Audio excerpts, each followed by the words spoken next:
ವಿದ್ಯಾರ್ಥಿಗಳೇ, ಇಂದು ನಾವು ನಿಮ್ಮ 9ನೇ ತರಗತಿಯ 2ನೇ ಅಧ್ಯಾಯದ ಬಗ್ಗೆ ತಿಳ್ಕೊಳ್ಳೋಣ. ಹಾಗಾದ್ರೆ 2ನೇ ಅಧ್ಯಾಯ ಯಾವುದಂತ ತಿಳ್ಕೊಳ್ಳೋದಕ್ಕಿಂತ ಮುಂಚೆ ನಾವು ಕೆಲವೊಂದು ಪ್ರಶ್ನೆಗಳ ಮೂಲಕ ಅದರ ಅಧ್ಯಾಯದ ಹೆಸರನ್ನ ತಿಳ್ಕೊಂತ ಹೋಗೋಣ.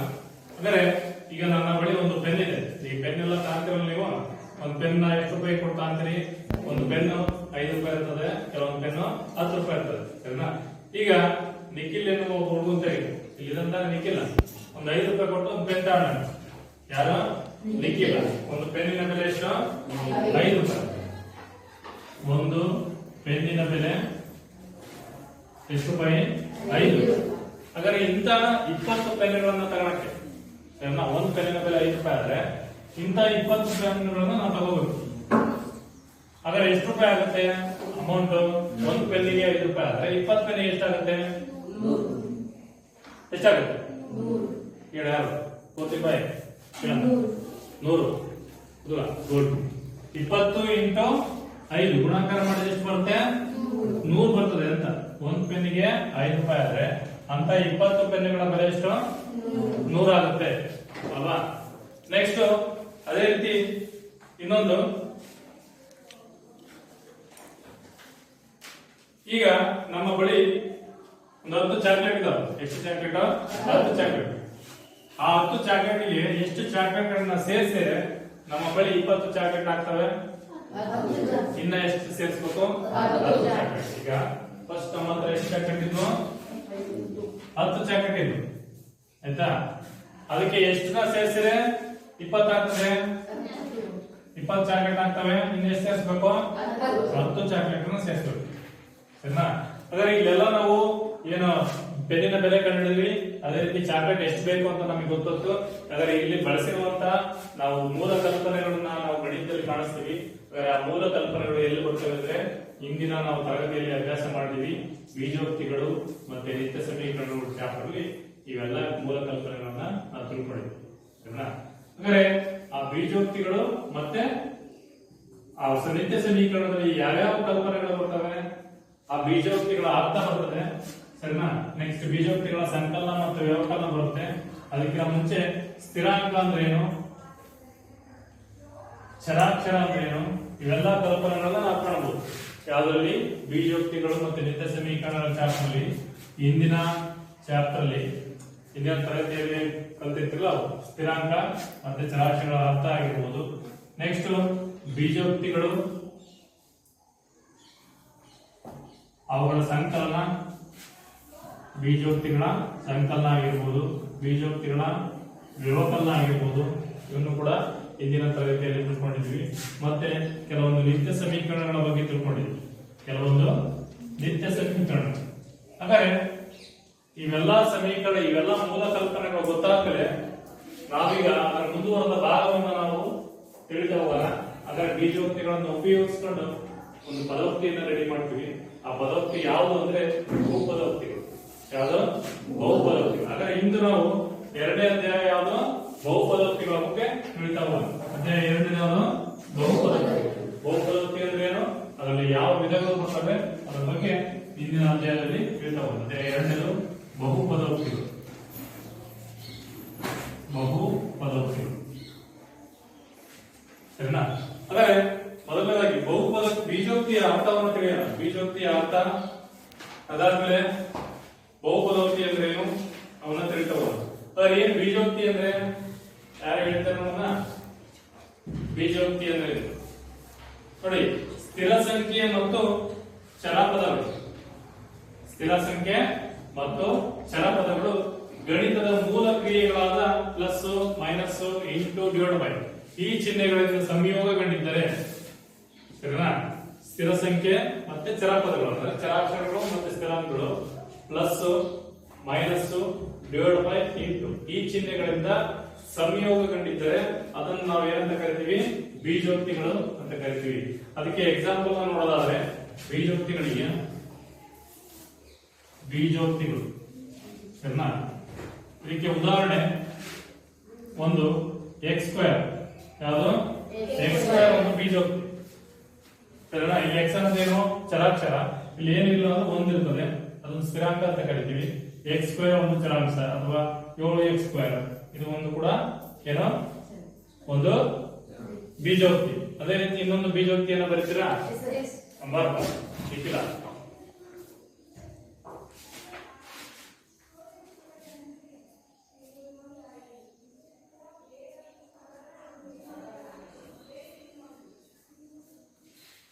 ಇದೊಂದು ಬೀಜೋಕ್ತಿಯ ಗೊತ್ತಾನೆ? ಇದು ಕೂಡ ಒಂದು ಬೀಜೋಕ್ತಿ. ಹೆಂಗೆ ಅಂದ್ರೆ ಎಕ್ಸ್ ಅನ್ನೋದು ಒಂದು ಚರಾಕ್ಷರ, ಸರಿನಾ? ಈ ಚರಾಕ್ಷರ ಮತ್ತು ಬೀಜ ಪದಗಳು, ಚರಾಕ್ಷರ ಮತ್ತು ಬೀಜ ಪದಗಳು ಸೇರಿ ಸಂಯೋಗಗೊಂಡಿದೆ. ಯಾವ ಚಿಹ್ನೆಯಿಂದ? ಇಲ್ಲಿ ಪ್ಲಸ್ ಚಿಹ್ನೆಯಿಂದ ಸಂಯೋಗಗೊಂಡಿದೆ. ಹಾಗಾದ್ರೆ ಇದು ಕೂಡ ಎಂತ ಬೀಜೋಕ್ತಿ? ಒಂದು ಬೀಜೋಕ್ತಿ ಆಗಿರ್ತದೆ, ಸರಿನಾ? ಅಲ್ಲಿ ಏನ್ ಬರ್ಬೇಕು? ನಮಗೆ ಚರಾಕ್ಷರ ಇರಬೇಕು ಮತ್ತೆ ಸ್ಥಿರಾಂಕ ಕೂಡ ಇರಬೇಕು. ಅವುಗಳು ಪ್ಲಸ್ ಆಗಿರ್ಬೋದು, ಮೈನಸ್ ಆಗಿರ್ಬೋದು, ಅಥವಾ ಸಿಂಗಲ್ ಪದ ಬಂದಿರಬಹುದು. ಅವನ್ನೆಲ್ಲವನ್ನು ಕೂಡ ನಾವೇನಂತ ಕರಿತೀವಿ? ಬೀಜೋಕ್ತಿಗಳು ಅಂತ ಕರಿತೀವಿ. ಅದೇ ರೀತಿ ಇನ್ನೊಂದು ಉದಾಹರಣೆ ಬರೀತೀರಾ? ಪ್ಲಸ್ ಚಿಹ್ನೆಯನ್ನು ಉಪಯೋಗಿಸಿದ್ವಿ, ಆದ್ರೆ ಇನ್ನೊಂದು ಚಿಹ್ನೆಯನ್ನು ಡಿವೈಡ್ ಬೈ ಚಿಹ್ನೆಯನ್ನು ಉಪಯೋಗಿಸ್ಕೊಂಡು ಯಾರು ಮಾಡ್ತೀರಾ? ಬಾರ್ ಮಾಡಿದ್ದೆ.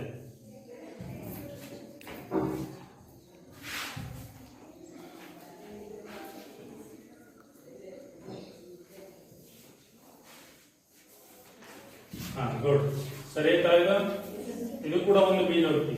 ಹಾಗಾದ್ರೆ ಇದರಲ್ಲಿ ಎಕ್ಸ್ ಅನ್ನೋ ಒಂದು ಚರಾಕ್ಷರ ಇದೆ, 4/3 ಅನ್ನೋ ಒಂದು ಸ್ಥಿರಾಂಕ ಇದೆ, ಸರಿನಾ?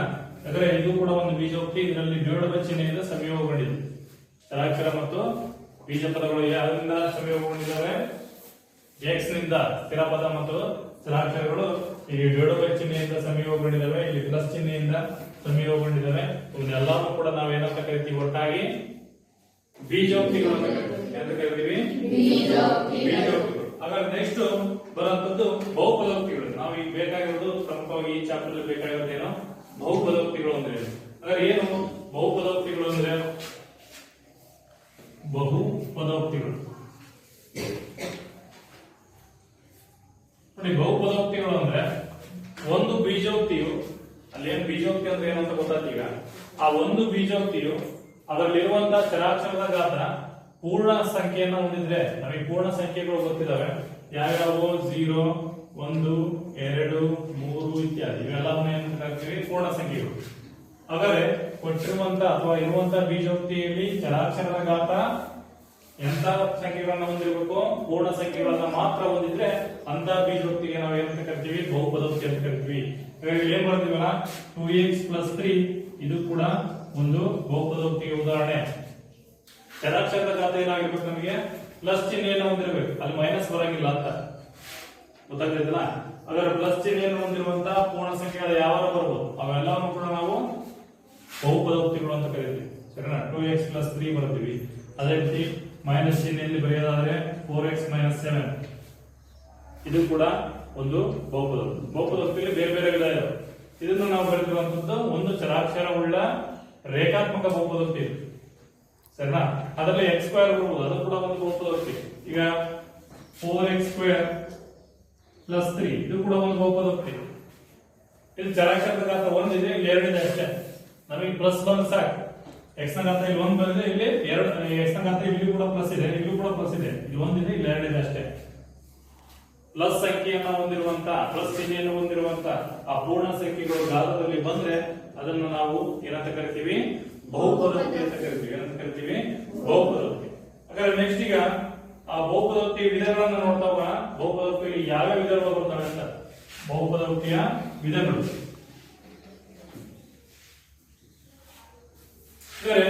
ಬಹುಪದೋಕ್ತಿಯ ವಿಧಗಳು. ಬಹುಪದೋಕ್ತಿಯ ವಿಧಗಳು, ಬಹುಪದೋಕ್ತಿಯಲ್ಲಿ ಯಾವ್ಯಾವ ರೀತಿಯ ವಿಧ ಬರ್ತವೆ ಅಂತ. ಅದರಲ್ಲಿ ಮೊದಲನೇದಾಗಿ ಸ್ಥಿರ ಬಹುಪದೋಕ್ತಿ ಅಂತ ಕರಿತೀವಿ. ಸ್ಥಿರ ಬಹುಪದೋಕ್ತಿ. ಹಾಗಾದ್ರೆ ಏನು ಸ್ಥಿರ ಬಹುಪದೋಕ್ತಿ ಅಂದ್ರೆ? ನೋಡಿ, ಒಂದು ಬಹುಪದೋಕ್ತಿ ಒಂದೇ ಒಂದು ಪದವನ್ನು ಹೊಂದಿದ್ದು ಅದು ಸ್ಥಿರ ಸಂಖ್ಯೆ ಆಗಿದ್ದರೆ, ಬಹುಪದೋಕ್ತಿ ಒಂದೇ ಒಂದು ಪದವನ್ನು ಹೊಂದಿದ್ದು ಅದು ಸ್ಥಿರ ಸಂಖ್ಯೆ ಆಗಿದ್ದರೆ ಅದನ್ನ ನಾವೇನಂತ ಕರಿತೀವಿ? ಸ್ಥಿರ ಬಹುಪದೋಕ್ತಿ. ಸರಿನಾ? ಕೊಟ್ಟಿರುವಂತದ್ದು ಏನಾಗಿರ್ಬೇಕು? ಸ್ಥಿರ ಸಂಖ್ಯೆ ಆಗಿರ್ಬೇಕು. ಆವಾಗ ಮಾತ್ರ ಅದನ್ನ ನಾವು ಸ್ಥಿರ ಬಹುಪದೋಕ್ತಿ. ಎಕ್ಸಾಂಪಲ್ 3, 5, 7 ಇತ್ಯಾದಿ ಇವನ್ನೆಲ್ಲವೂ ಕೂಡ ನಾವು ಸ್ಥಿರ ಬಹುಪದೋಕ್ತಿಗಳನ್ನು ಕರಿತೀವಿ. ಗೊತ್ತಾಯ್ತಾ? 3 ಅನ್ನೋದ್ರಿಂದ ಸಂಖ್ಯೆ ಸ್ಥಿರ ಸಂಖ್ಯೆ ತಾನೆ, 5 ಕೂಡ ಒಂದು ಸ್ಥಿರ ಸಂಖ್ಯೆ. ಹಾಗಾದ್ರೆ ಇವೆಲ್ಲವೂ ಕೂಡ ಸ್ಥಿರ ಬಹುಪದೋಕ್ತಿ ಅಂತ ಕರಿತೀವಿ. ಒಂದೇ ಒಂದು ಪದ, ಇದರಲ್ಲಿರೋದು ಒಂದೇ ಪದ ತಾನೆ.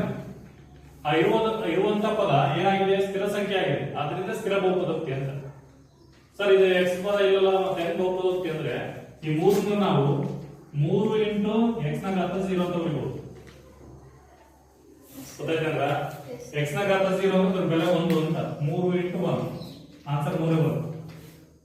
ಅದರಿಂದ ಅದು ಕೂಡ ಒಂದು ಬಹುಪದೋಕ್ತಿ. 3 ಅನ್ನೋದು ಕೂಡ ಒಂದು ಬಹುಪದೋಕ್ತಿ. ಹೆಂಗೆ ಅಂದ್ರೆ ಆ 3ನ್ನ 3 ಇಂಟು ಎಕ್ಸ್ ನ ಘಾತ 0 ಅಂತ ಬರೀತೀವಿ. ಆದ್ರಿಂದ ಈ ಚರಾಕ್ಷರ ಮತ್ತು ಸ್ಥಿರಾಂಕಗಳ ಗುಣಲಬ್ಧ ಬಂತಾನೆ ಇಲ್ಲಿ ಕೂಡ ಅದರಲ್ಲಿ ಸ್ಥಿರ ಬಹುಪದೋಕ್ತಿ ಇದೆ. ಸ್ಥಿರ ಬಹುಪದೋಕ್ತಿ ಅಂದ್ರೆ ಸ್ಥಿರ ಸಂಖ್ಯೆಯನ್ನು ಮಾತ್ರ ಹೊಂದಿರ್ತದೆ. ನೆಕ್ಸ್ಟ್ ಇನ್ನೊಂದು ಬಹುಪದೋಕ್ತಿ, ಎರಡನೇ ವಿಧ ಶೂನ್ಯ ಬಹುಪದೋಕ್ತಿ. ಯಾವುದು? ಶೂನ್ಯ ಬಹುಪದೋಕ್ತಿ. ಸ್ಥಿರ ಬಹುಪದೋಕ್ತಿ ಆದ್ಮೇಲೆ ನೆಕ್ಸ್ಟ್ ಶೂನ್ಯ ಬಹುಪದೋಕ್ತಿ. ಶೂನ್ಯ ಬಹುಪದೋಕ್ತಿ ಅಂದ್ರೆ ಏನು?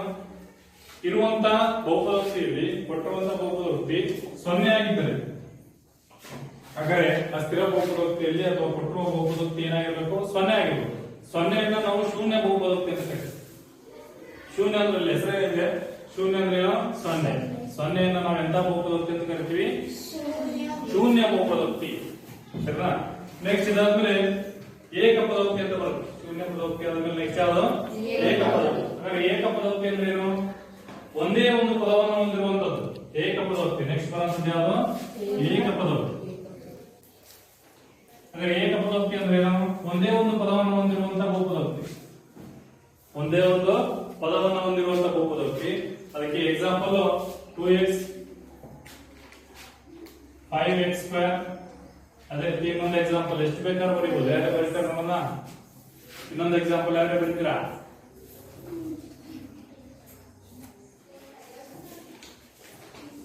ಬಾ.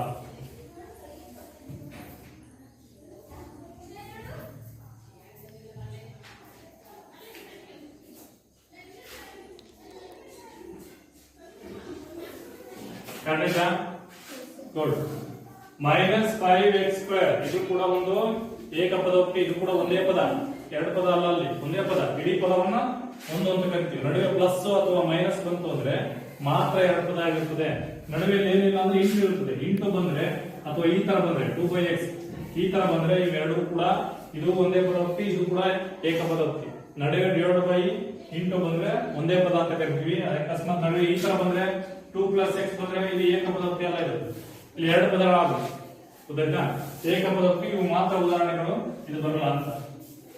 ನಡುವೆ ಪ್ಲಸ್ ಮೈನಸ್ ಬಂದ್ರೆ ಅದು ಏಕಪದೋಕ್ತಿ ಆಗಲ್ಲ. ಈ ತರ ಒಂದೇ ಒಂದು ಪದವನ್ನು ಹೊಂದಿರುವಂತ ಬಹುಪದೋಕ್ತಿಗೆ ನಾವೇನಂತ ಕರಿತೀವಿ? ಏಕಪದೋಕ್ತಿ. ಅದಾದ್ಮೇಲೆ ನೆಕ್ಸ್ಟ್ ಬರುವಂತದ್ದು ದ್ವಿಪದೋಕ್ತಿ. ದ್ವಿಪದೋಕ್ತಿ ಹೆಸರಲ್ಲೇ ಇರ್ತದೆ, ಅದರ ಅರ್ಥ. ದ್ವಿ ಅಂದ್ರೆ ಏನು?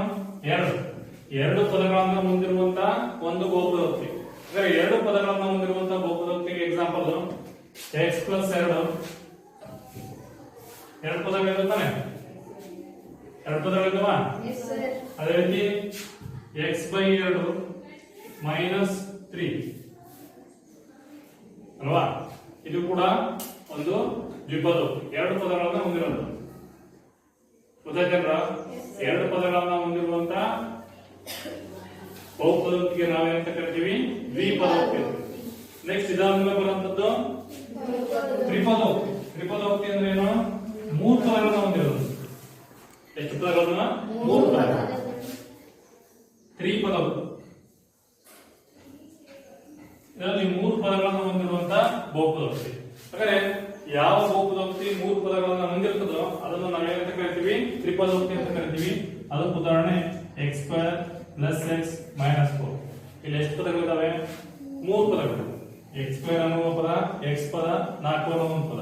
ಮೂರು ಪದಗಳು ಇರೋದ್ರಿಂದ ಇದನ್ನು ನಾವೇನಂತ ಕರಿತೀವಿ? ತ್ರಿಪದೋಕ್ತಿ. ಇದನ್ನ ಎಂತ ಪದೋಕ್ತಿ? ತ್ರಿಪದೋಕ್ತಿ. ನೆಕ್ಸ್ಟ್ ಇದಾದ್ಮೇಲೆ ಇನ್ನೊಂದು ಬಹುಪದೋಕ್ತಿ, ಇನ್ನೊಂದು ವಿಧಕ್ಕೆ ಬರ್ತಾ ಹೋಗೋಣ. ಆ ಇನ್ನೊಂದು ವಿಧ ಯಾವ್ದಂದ್ರೆ ರೇಖಾತ್ಮಕ ಬಹುಪದೋಕ್ತಿ. ಯಾವುದು? ರೇಖಾತ್ಮಕ ಬಹುಪದೋಕ್ತಿ. ಸರ್ ಏನು ರೇಖಾತ್ಮಕ ಬಹುಪದೋಕ್ತಿ ಅಂದ್ರೆ? ನೋಡಿ, ಯಾವ ಬಹುಪದೋಕ್ತಿಯಲ್ಲಿ ಬಹುಪದೋಕ್ತಿಯ ಡಿಗ್ರಿ ಒಂದಾಗಿರ್ತದೋ, ಬಹುಪದೋಕ್ತಿಯ ಡಿಗ್ರಿ ಏನಾಗಿರ್ಬೇಕು?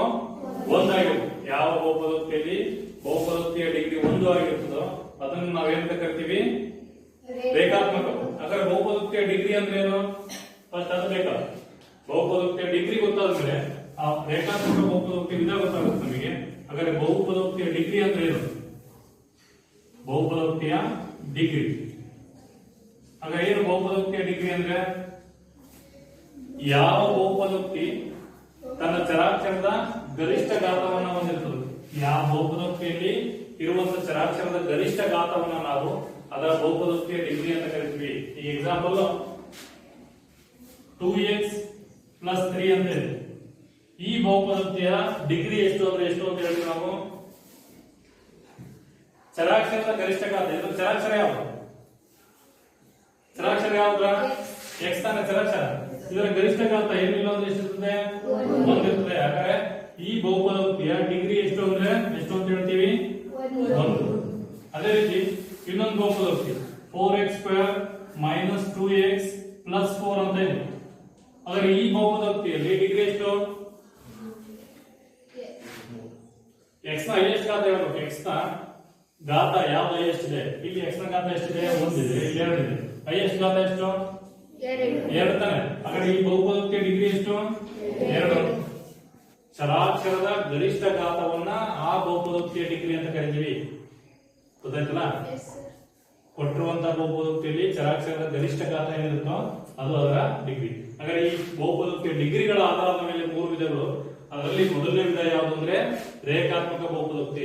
ಹಾಗಾದ್ರೆ ರೇಖಾತ್ಮಕ ಬಹುಪದೋಕ್ತಿ ಅಂದ್ರೆ ಈಗ ಒಂದು ಬಹುಪದೋಕ್ತಿಯು ಒಂದೇ ಒಂದು ಡಿಗ್ರಿ 1 ಅನ್ನು ಹೊಂದಿರುವಂತಹ ಒಂದು ಬಹುಪದೋಕ್ತಿ ನಾವೇನಂತ ಕರಿತೀವಿ? ರೇಖಾತ್ಮಕ ಬಹುಪದೋಕ್ತಿ. ಒಂದು ಬಹುಪದೋಕ್ತಿ ಡಿಗ್ರಿ 1 ಅನ್ನು ಹೊಂದಿದ್ರೆ ಅದಕ್ಕೆ ಏನಂತ ಕರಿತೀವಿ? ರೇಖಾತ್ಮಕ ಬಹುಪದೋಕ್ತಿ. ಉದಾಹರಣೆ ಇಲ್ಲಿ ಬರ್ತೀವಿ 2x + 3 ಆಗಿರ್ಬೋದು, 4x - 5 ಆಗಿರ್ಬೋದು.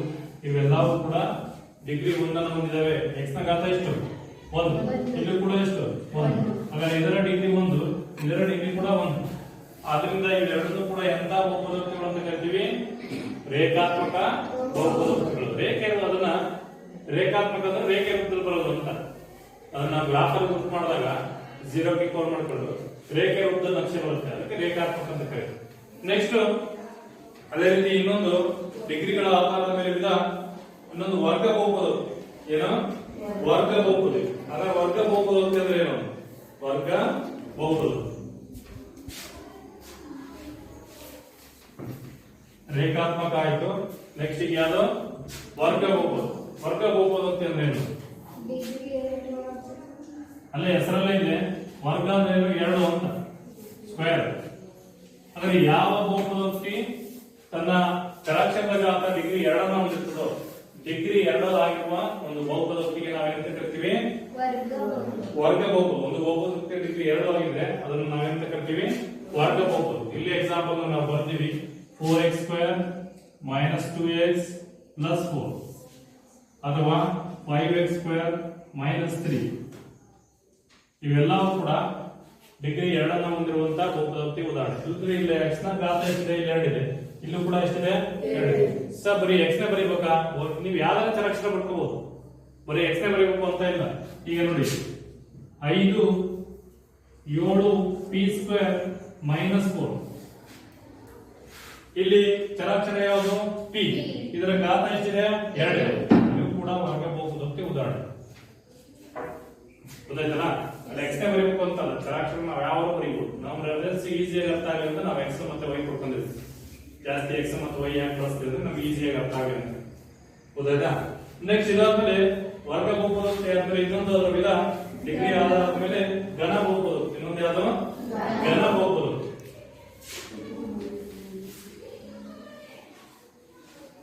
ಹಾಗಾದ್ರೆ ಘನ ಬಹುಪದೋಕ್ತಿ ಅಂದ್ರೆ ಏನು ಅಂತ ಹೇಳೋಣ. ಯಾರು?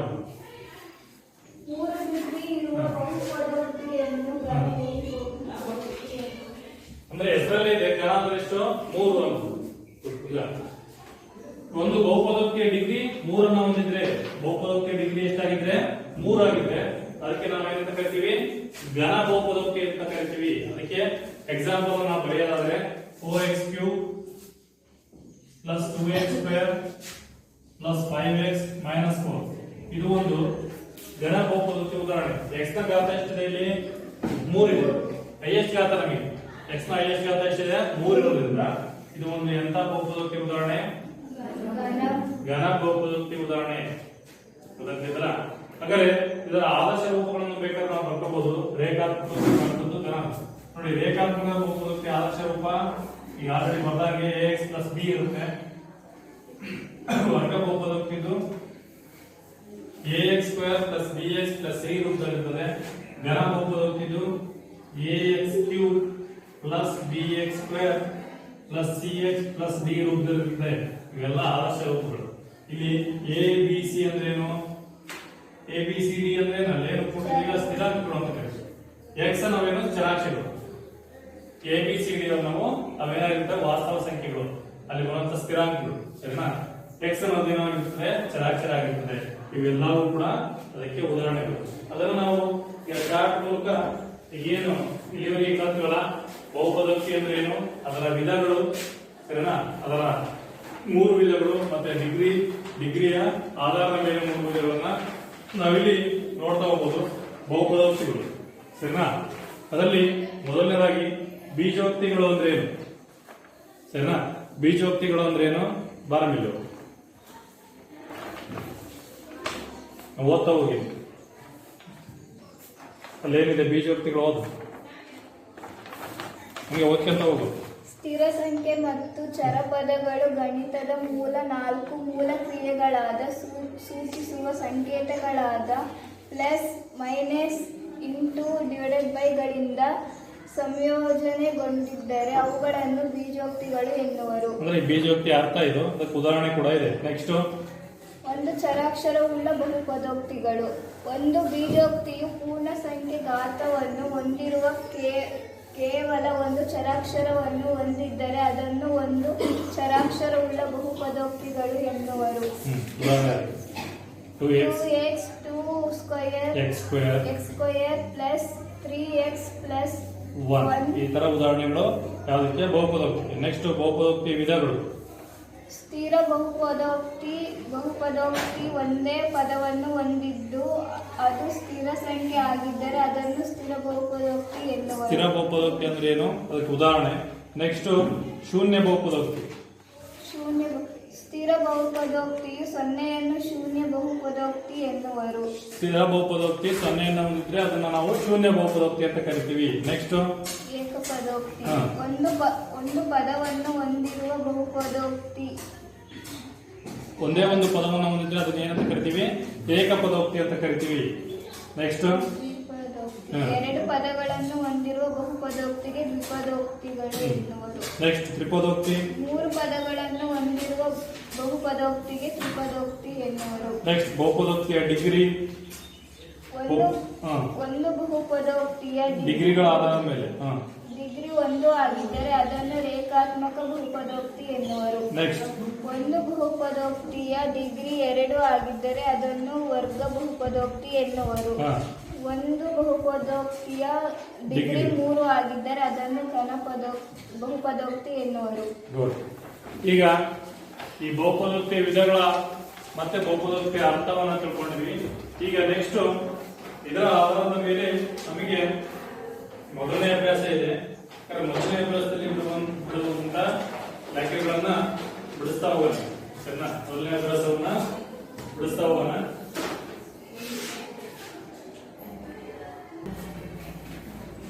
ನೆಕ್ಸ್ಟ್, ಈಗ ಅಭ್ಯಾಸ 2.1 ಬರ್ತಾ ಹೋಗೋಣ. ಎಲ್ಲ ಟೆಕ್ಸ್ಟ್ ಬುಕ್ ತಂದಿರಲ್ಲ? 2.1 ಯಾರೇ ಓದ್ತಿರೋ ನೋಡೋಣ.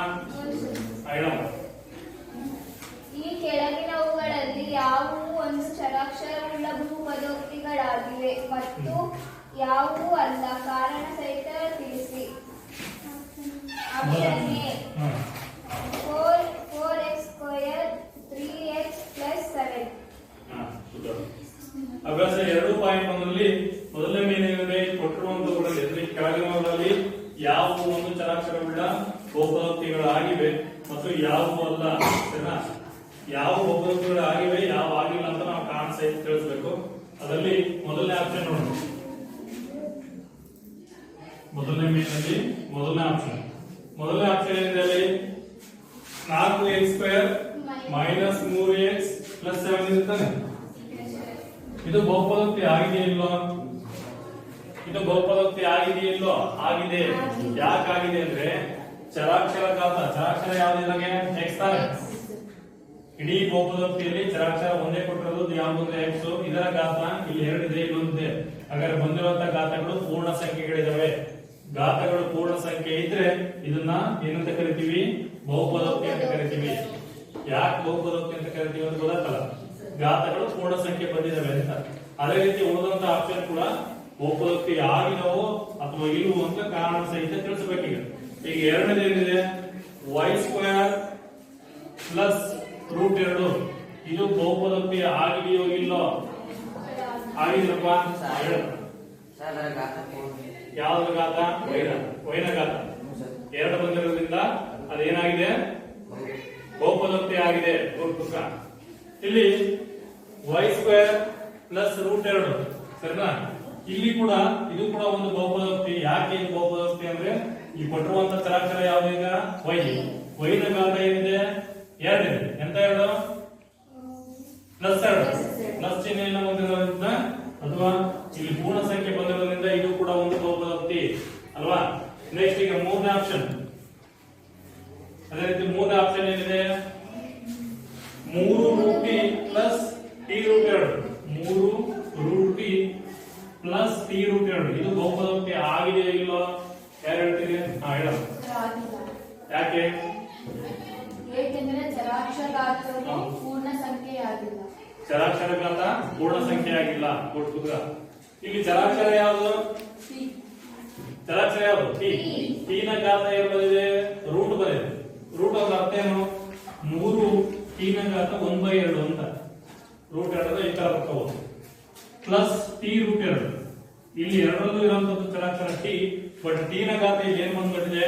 ಭಾಗಲಬ್ಧ ಸಂಖ್ಯೆ ಬಂದಿದೆ. ನಮಗೆ ಬರ್ಬೇಕಾಗಿದ್ದೇನು? ಪೂರ್ಣ ಸಂಖ್ಯೆಗಳು ಬರ್ಬೇಕಿತ್ತು. 0 1 2 3 ಇತ್ಯಾದಿ ಸಂಖ್ಯೆಗಳಿದಾವಲ್ಲ, ಆ ತರ ಸಂಖ್ಯೆಗಳಲ್ಲಿ ಪೂರ್ಣ ಸಂಖ್ಯೆಗಳಲ್ಲಿ ಬರ್ಬೇಕಿತ್ತು. ಇಲ್ಲಿ ಭಾಗಲಬ್ಧ ಸಂಖ್ಯೆ ಬಂದಿದೆ. ಯಾವುದು? ಘಾತ. ಆದ್ರಿಂದ ಇದು ಪೂರ್ಣ ಸಂಖ್ಯೆ ಆಗಿಲ್ಲ. ಯಾವುದು? ಮೂರನೇ ಆಪ್ಷನ್ ಏನಾಗಿಲ್ಲ? ಪೂರ್ಣ ಸಂಖ್ಯೆ ಆಗಿಲ್ಲ. ಯಾಕಾಗಿಲ್ಲ? ಘಾತ ಏನಾಗಿದೆ? ಭಾಗಲಬ್ಧ ಸಂಖ್ಯೆ ಆಗಿದೆ ಚರಾಕ್ಷರದ್ದು, ಅದಕ್ಕೆ ಆಗಿಲ್ಲ ಅಂತ. ನೆಕ್ಸ್ಟ್ ನಾಲ್ಕನೇ ಆಪ್ಷನ್ ಬರಲಿ. ನಾಲ್ಕನೇ ಆಪ್ಷನ್ ಏನಿದೆ? ಈಗ y ಪ್ಲಸ್ 2/y. ಈಗ ಇದು ಭಾಗಲಬ್ಧ ఎంత ಸಂಖ್ಯೆ ಆಗಿದೆ? ಇದು ಬಹುಪದೋಕ್ತಿ ಆಗಿದೆ ಇಲ್ಲೋ? ಇಲ್ಲ. ಹೇಳಲ್ಲ ಯಾಕಾಗಿಲ್ಲ? ಯಾವುದು? ಚರಾಕ್ಷರ ಘಾತ ಏನಾಗಿದೆ? ಪೂರ್ಣ ಸಂಖ್ಯೆ ಬಂದಿಲ್ಲ ಅಲ್ವಾ? y ಪ್ಲಸ್ 2 ಇಂಟು y ಕೆಳಗಿರೋದ್ರಿಂದ ಇದನ್ನ ಮೇಲೆ ತಗೊಂಡ್ಬಂದ್ರೆ ಏನಾಗುತ್ತೆ? y ನ ಘಾತ -1 ಬರುತ್ತೆ. ಇಲ್ಲಿ ಕೆಳಗೆ y ಇತ್ತಲ್ಲ, ಇದು ಮೇಲೆ ತಗೊಂಡ್ಬಂದ್ರೆ ಏನಾಗುತ್ತೆ? y ನ ಘಾತ -1. ಇಲ್ಲಿ ಪ್ಲಸ್ 1 ಇದೆ, -1 ಇದೆ. ನಮಗೆ ಘಾತ ಮೈನಸ್ ಬರಂಗಿಲ್ಲ. ಪ್ಲಸ್ ಚಿಹ್ನೆಯನ್ನ ಮಾತ್ರ ಹೊಂದಿರುವಂತ ಸಂಖ್ಯೆಗಳು ಬರಬೇಕು. ಆದ್ರಿಂದ ಇದು ಕೂಡ ಬಹುಪದೋಕ್ತಿ ಆಗಿಲ್ಲ ಅಂತ ಹೇಳ್ತೀವಿ. ಸರಿನಾ? ಯಾಕೆಂದ್ರೆ ಚರಾಕ್ಷರ ಘಾತ ಏನು ಬಂದಿದೆ? ನೆಗೆಟಿವ್ ಚಿಹ್ನೆ ಬಂದಿರೋದ್ರಿಂದ ಇದು ಕೂಡ ಬಹುಪದೋಕ್ತಿ ಆಗಿಲ್ಲ. ಲಾಸ್ಟ್ ಒನ್ ಯಾವುದು?